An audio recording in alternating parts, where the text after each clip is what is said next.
Sometimes writers write about the world that does not yet exist.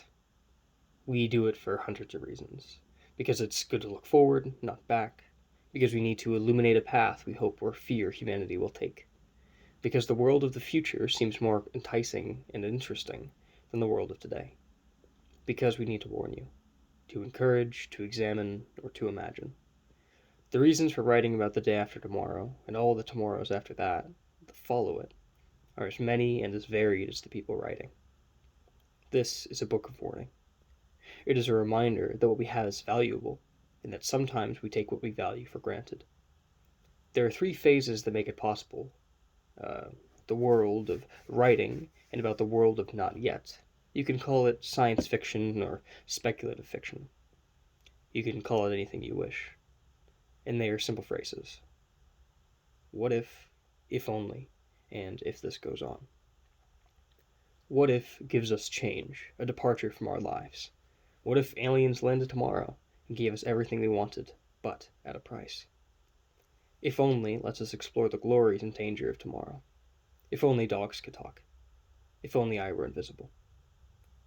If this goes on is the most predictive of the three, although it doesn't try to predict an actual future with all its messy confusion. Instead, if this goes on, fiction takes an element of life today, something clear and obvious and normally something troubling, and asks what would happen if that thing, that one thing, became vigor, all-pervasive, changed the way we thought and behaved. If this goes on, all communication everywhere will be through text messages or computers, and direct speech between two people without a machine will be outlawed. It's a cautionary question, and it lets us explore cautionary worlds. People think, wrongly, that speculative fiction is about predicting the future, but it isn't. Or, if it is, it tends to do a rotten job of it.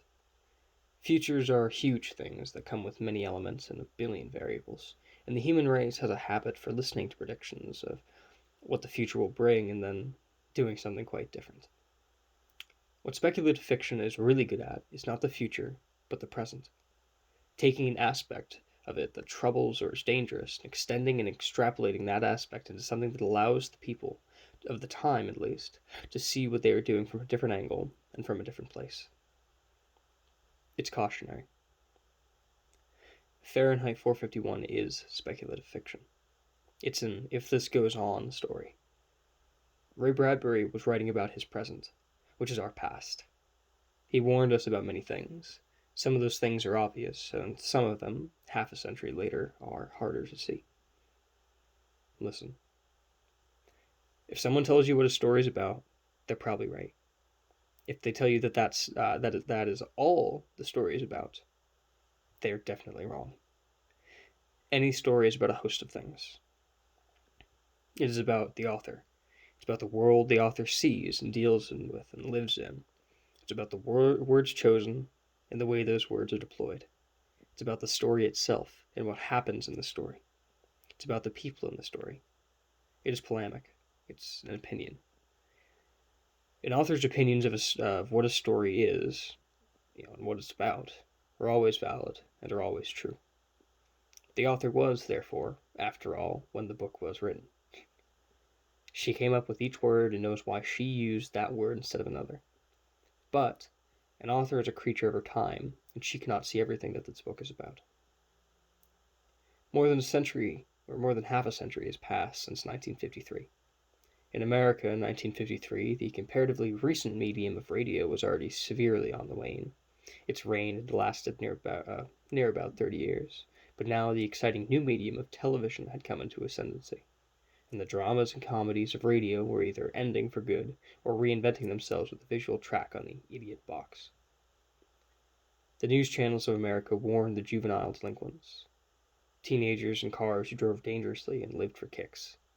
The Cold War was going on, a war between Russia and its allies and America and its allies, in which nobody dropped bombs or fired bullets because a dropped bomb could tip the world into World War III, a nuclear war from which it would never return. The Senate was holding hearings to root out hidden communists and taking steps to stamp out comic blocks, and the whole families were gathering around the television in the evenings. The joke in the 1950s went that in the old days, you could tell who was home by seeing if the lights were on. Now you knew who was home by seeing who had their lights off. Televisions were small and the pictures were in black and white. You needed to turn off the light to get a really good picture.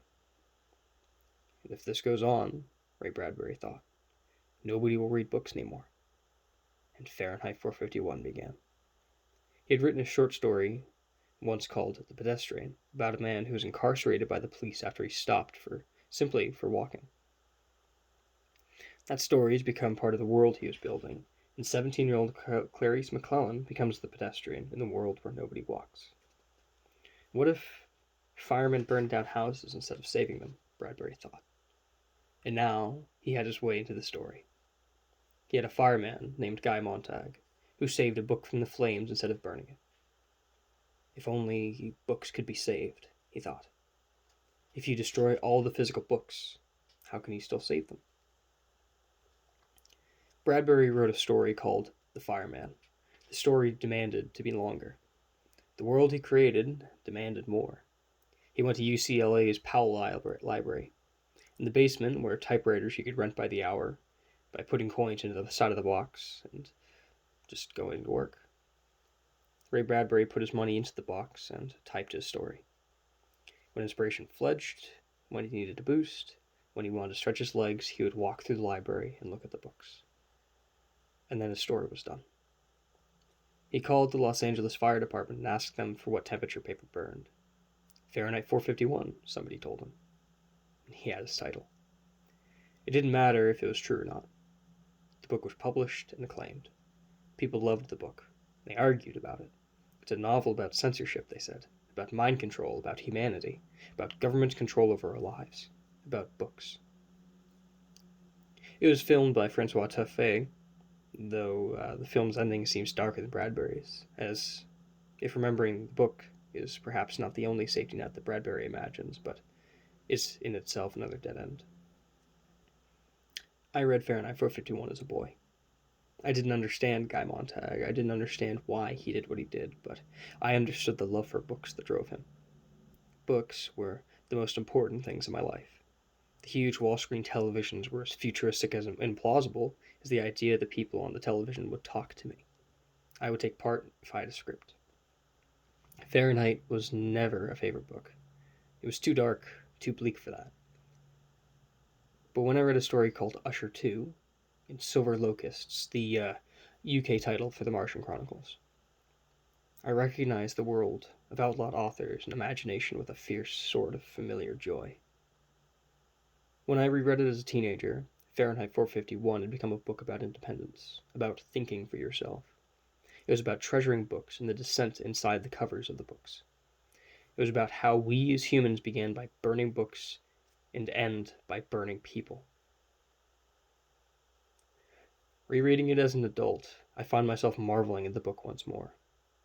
It's all of those things, yes, but also a period piece. The four-wall television being described as a television of the 1950s. A variety shows with symphony orchestras and lowbrow comedians and soap operas.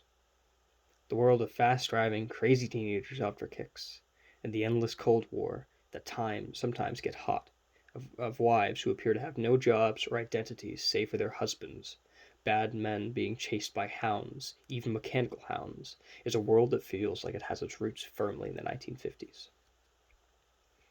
And as a young reader, finding this book today, or the day after tomorrow, is going to have to imagine the past first, and then the future that belongs to that past.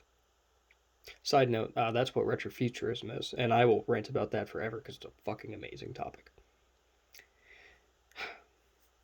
But still, the heart of the book remains untouched, and the questions Bradbury raises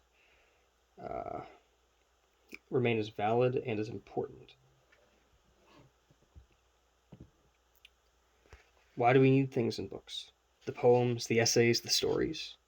Authors disagree. Authors are human and fallible and often foolish. Stories are lies, after all. Tales of people who never existed and the things that never actually happened to them. Why should we read them? Why should we even care? The teller of the tale is very different. We must not forget that. Ideas, written ideas, are special. They're the way we transmit our stories and our thoughts from one generation to the next. If we lose them, we lose our shared history. We lose much of what makes us human. And fiction gives us empathy. It puts us inside the minds of other people, gives us the gift of seeing the world through their eyes. Fiction is a lie that tells us true things over and over. I knew Ray Bradbury for the last 30 years of his life, and I was so lucky. He was funny and gentle, and always, even at the end, when he was so old he was blind and wheelchair bound, even then, enthusiastic. He cared, completely and utterly, about things. He cared about toys and childhood films. He cared about books. He cared about stories. This is a book about caring for things. It's a love letter to books, but I think just as much it's a love letter to people, and a love letter to the world of Waukon, Illinois in the 1920s, the world which Ray Bradbury had grown up in, and which he had immortalized as the green town in his book of childhood, Dandelion Wine. As I said when we began, if someone tells you a story and what it's about, they're probably right. If they tell you that that is all the story is about, they're probably wrong. So any of the things I've told you about Fahrenheit 451, Ray Bradbury's remarkable book of warning, will be incomplete. It's about these things, yes, but it's about more than that. It's about what you find in between the pages. And as a final note, in these days when we worry and we argue about whether ebooks are real books, I love how Ray Bradbury's definition of a book is at the end, when he points out that we should not judge our books by the covers, and that some books exist between covers that are perfectly people-shaped. Neil Gaiman, April 2013.